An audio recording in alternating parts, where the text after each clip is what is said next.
स्वागत है, हार्दिक अभिनंदन है। गुरु कृपा से आपके समक्ष प्रभु पाश की जीवन कथा चल रही है कि किन किन पड़ावों से होती हुई प्रभु पाश की आत्मा प्रभु पाश बनी, कैसे वो 23वीं दिसंबर बनी, इन सब बातों को आप सुन रहे हैं। आपने प्रभु पाश से कितने भावों को सुना? 9 भावों को सुना।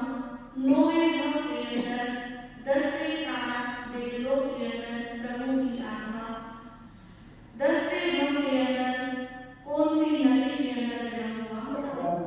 वाराणसी बनारस नदी के अंदर जन्म पिता को मिले राजा अश्वसेन और माता वामादेवी। राजपाट राज परिवार के अंदर उनका जन्म हुआ। आप सुन रहे थे कि किस प्रकार राजमहलों में बैठे हुए जनता को ताकतों के प्रति अनुराग के कारण जाते हुए देखा तो अपने सेवक से पूछा कि ये भीड़ कहाँ जा रही है, तो वो भी ताकत के पास पहुंचे और अपने अभी ज्ञान से क्या देखा था कि नाग नागिन का लकड़ी के अंदर क्या जल रहा है, वो अर्थ मूर्छित पड़ा है और प्रभु ने अपने अभी ज्ञान से देखा और उनकी क्या करी रक्षा की। इस प्रकार प्रभु अभी तो सिरकुंदर ही नहीं हुए, अभी तो मात्र राजकुमार की अवस्था में है और तभी उन्होंने इसका कल्याण कर दिया, नाग नागिन का कल्याण कर दिया। और वो कमर आप जानते ही हो कि किस प्रकार हर भाव के अंदर प्रभु के पीछे ही पड़ा हुआ है। कोई हमारे पीछे एक बार से 2 बार पड़ जाता है तो हम क्या हो जाते हैं, इरिटेट हो जाते हैं, गुस्सा आने लग जाता है। उस प्रभु तो कितने सहनशील थे, सिर्फ एक जन्म में उनको समझाने आएंगे और वो भी उसका उल्टा मान लिया और हर जन्म के अंदर प्रभु का क्या बना हुआ है, वैरी बना हुआ है। अब 10वें भाव के अंदर भी प्रभु से क्या पाल लिया, वैर पाल लिया। और वैर के कारण जब ताकत के रूप में था, कहाँ से उसका अगला भाव हुआ था, वो बना था मेघमाली के रूप में। और जब मेघमाली के रूप में हुआ तो आप आश्रम करेंगे कि किस प्रकार प्रभु को क्या दे रहा था, कष्ट दे रहा था। एक समय एक दिन की बात, जिस दिन प्रभु का जन्म हुआ, कौन सी तिथि है वो? दशमी। प्रभु का जन्मोत्सव पूरे राज दरबार के अंदर क्या हो रहा था, मनाया जा रहा था। राज दरबार के अंदर प्रभु अपना जन्मोत्सव मना रहे थे। जन्मोत्सव मनाने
लिया है?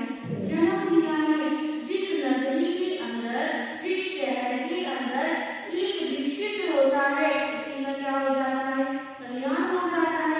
और अयोध्या नगरी तो तीर्थंकरों की क्या है? स्थान है। वो कहता है कि हमारे पहले तीर्थंकर कौन हुए हैं? ऋषभदेव भगवान, जिन्हें आदिनाथ भगवान भी कहते हैं, उनका जन्म भी किस नगरी में हुआ? अयोध्या नगरी के अंदर हुआ। दूसरे तीर्थंकर कौन है? अजितनाथ भगवान, उनका जन्म भी किस नगरी में हुआ? अयोध्या नगरी के अंदर हुआ। और चौथे तीर्थंकर अभिनंदन जी, और पांचवें तीर्थंकर श्री सुमतिनाथ भगवान, इनका जन्म भी अयोध्या नगरी के साथ साथ हुआ। इसके साथ साथ हमारे 14वें तीर्थंकर श्री अनंतनाथ भगवान, इनका जन्म भी इस नगरी में हुआ? अयोध्या नगरी के अंदर हुआ। अयोध्या नगरी जिसकी रचना स्वयं देवों ने की थी। अयोध्या नगरी के अंदर भरत जैसे क्या हुए हैं? चक्रवर्ती हुए हैं। मर्यादा पुरुषोत्तम क्या हुए हैं?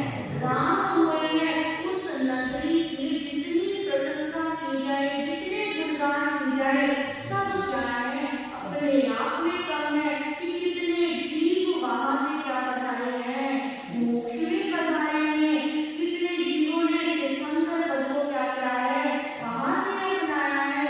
अब राजकुमार पार्थ ने जैसे ही अयोध्या नगरी के बारे में सुना, तीर्थंकरों के बारे में सुना, एकदम जीवन के अंदर, मन के अंदर गंभीर विचार आ गया। और मति ज्ञानावरणीय करके सादृश्य संयोजन हो गया। और उनको अपना पूर्व क्या होने लग गया? दिखाई देने लग गया कि पूर्व भव में तो मैंने भी क्या कर रखा है? तीर्थंकर बोध का उपार्जन कर रखा है। तीर्थंकर बोध का बल कर रखा है। कौन से भव में किया था? भूल गए? चक्रवर्ती, क्या नाम था वहां पर?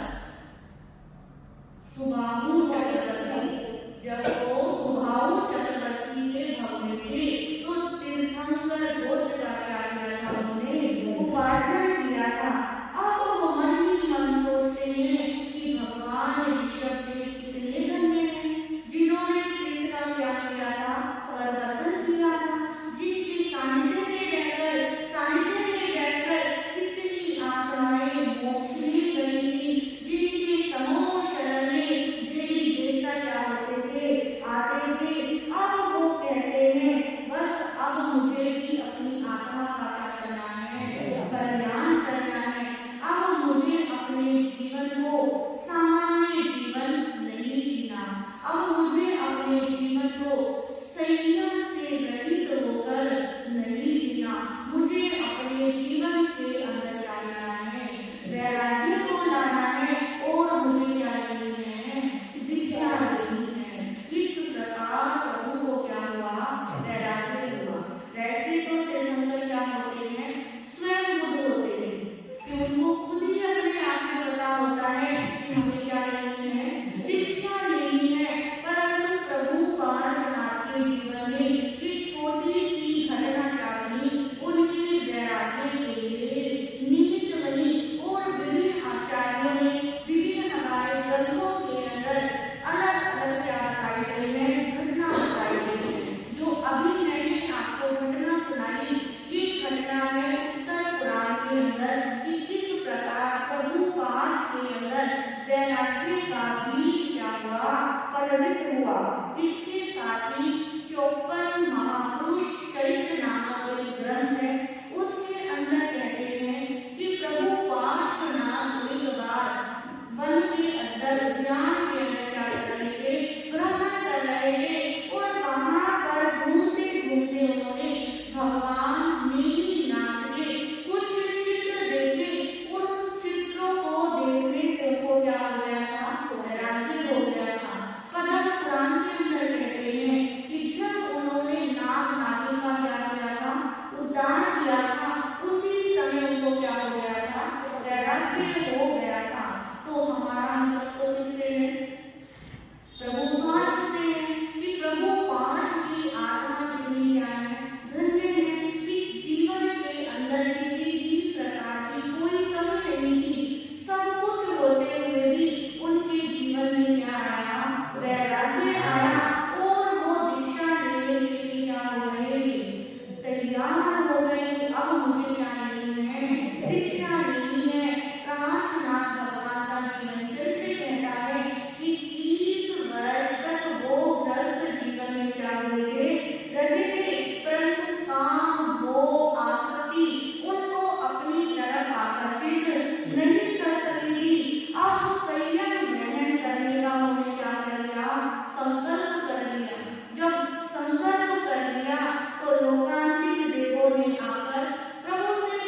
बताए हुए मार्ग पर क्या होने लग गए, चलने लग गए कि हम भी राजकुमार काश का क्या करेंगे, अनुसरण करेंगे कि जिस मार्ग पर चल रहे हैं हम भी क्या करेंगे, उस मार्ग पर चलेंगे।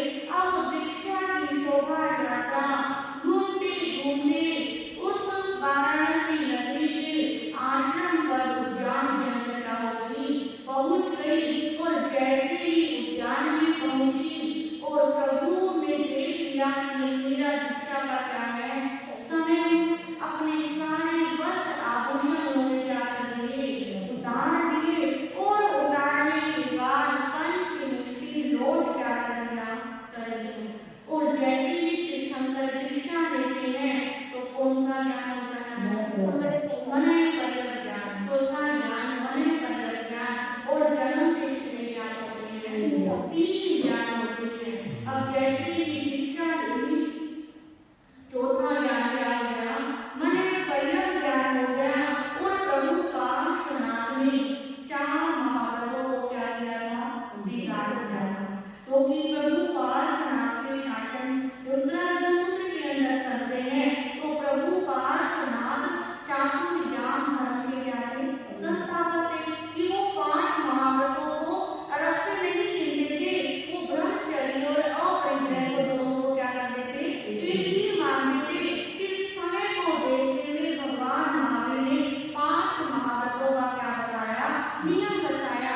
इस प्रकार प्रभु पार्श्व ने 4 महाव्रतों को क्या किया, स्वीकार किया। और दीक्षा ग्रहण करने के बाद अगले दिन प्रभु ने आश्रम पर उद्यान से क्या कर दिया, विहार कर दिया। और विहार करने के बाद कोपपटक नामक सन्नी देश के यहाँ पर क्या होते हैं, प्रभु पधारते हैं। और वहां पर एक धन्य नामक सदगृहस्थ था। उसने देखा कि ओ मेरे घर तो कौन पधारे हैं, स्वयं नवदीक्षित मुनि पधारे हैं। और ये क्या बनने वाले हैं, तीर्थंकर बनने वाले हैं। और जैसे ही प्रभु को देखा अंदर से बहुत अमोघ भाव आया। और उसने शुद्ध भावों के साथ प्रभु का टेले का क्या कराया, पालना कराया। टेला समझते हैं ना, 3 दिन का व्रत। और जैसे ही उस धन्य ग्रस्त ने टेले का पालना करवाया तो वहां पर कहते हैं देवों ने 5 प्रकार के अपने दिव्य प्रकट किए, जिसके अंदर सबसे पहला था रतन वृष्टि। जहाँ पर प्रभु पालना कर रहे थे ऊपर से रत्नों की क्या होने लग गई, बरसात होने लगी, वृष्टि होने लग गई। दूसरा पुष्प वृष्टि, यानी कि फूल क्या होने लगे, नीचे देवता बरसाने लग गए। और तीसरा देव धुंधली बजने लग गई कि प्रभु ने क्या किया है, पालना किया है। और चौथा मंद मंद इतनी सुंदर सुगंध, इतनी सुगंध अच्छी वाली वायु चलने लग गई कि उसमें जो कोई सांस ले रहा था लग रहा था मानो वो स्वर्ग में ही बैठा है। अहो दानम की क्या होने लग गई, वहां पर घोषणा होने लग गई। इस प्रकार प्रभु पार्श्व के पहले पाले में क्या होते थे, 5 प्रकार के दिव्य प्रकट हुए थे। अब दीक्षा ग्रहण करने के बाद प्रभु ने ये अभिनय किया कि मैं 83 दिन तक क्या रहूंगा, छद्मस्त अवस्था में रहूंगा। 83 दिन के बाद दीक्षा ग्रहण करने में प्रभु को केवल ज्ञान और केवल दर्शन की क्या होती है, प्राप्ति होती है।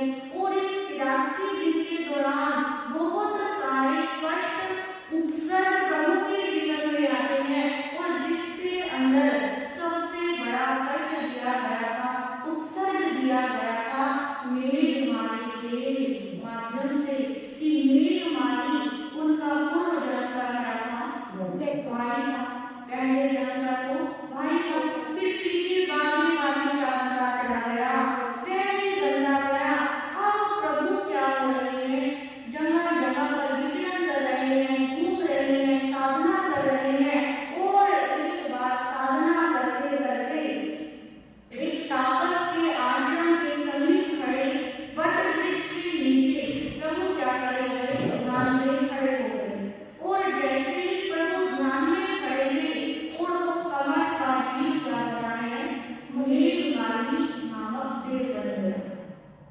अब जब वो मेघमाला नामक देह बना है, वो प्रभु को देखते ही पता नहीं उसके अंदर क्या हो जाता था। एकदम से प्रभु को इतना प्यार हो जाता था कि प्रभु से कुछ भी नहीं कह रहे, प्रभु अपनी साधना में खड़े हैं। और जैसे ही प्रभु को साधना में खड़े देखा, फिर क्या हो गया, मैं वहां जाके हो गया, अरे भाई तूने पिछले जन्मों में तो क्या किया, इतने कष्ट दिए, इस जन्म में तो क्या करेगा, छोड़ देता।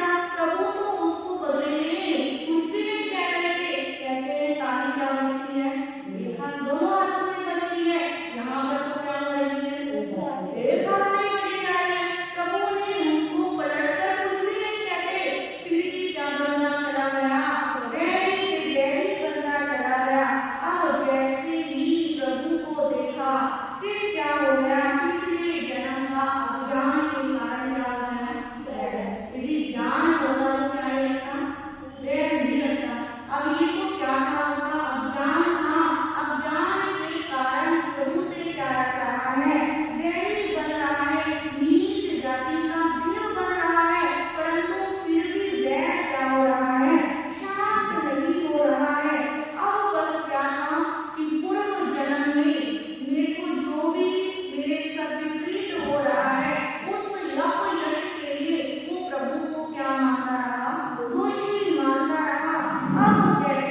सामने वाले की नहीं चलती तो गुस्सा क्या हो रहा है, बढ़ता जा रहा है।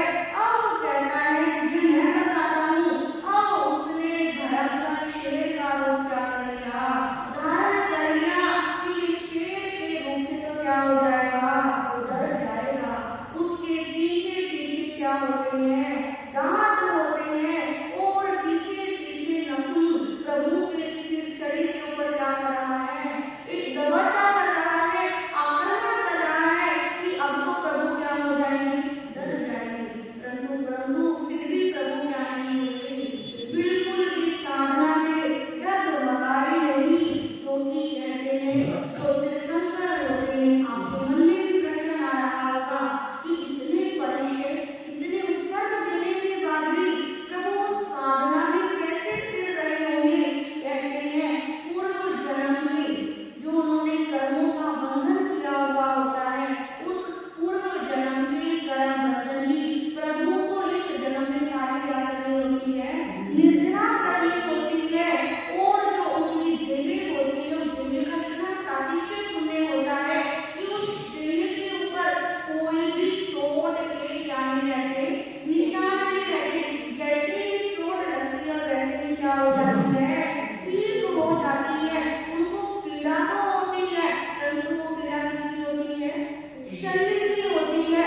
आत्मा में क्या नहीं होती, कोई पीड़ा नहीं होती। आज के समय में क्या होता है, हम कैसों का क्या होता है, हमारे जितना बाहर दर्द नहीं होता उतना दर्द हम क्या करते हैं, अंदर फील करते हैं। बाहर बाहर बोलकर फील करवाते हैं, मेरे सिर में दर्द हो रहा है, मेरे सिर में दर्द हो रहा है, मेरे सिर में दर्द हो रहा है।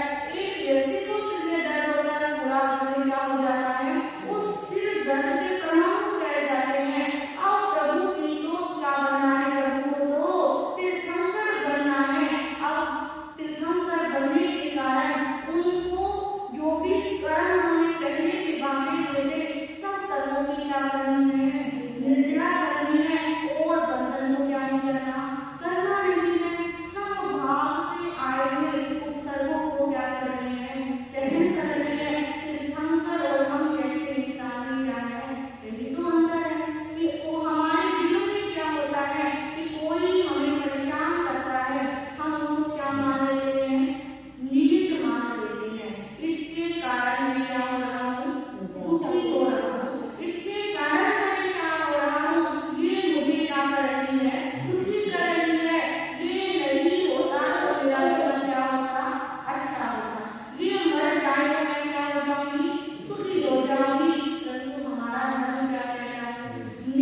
व्यक्ति क्या हो गया, मुक्त बन गया और वो भी आगे जाकर उच्च जाति का क्या बनता है, देव बनता है, प्रभु की उपासना करता है और अपनी आत्मा का कल्याण करता है।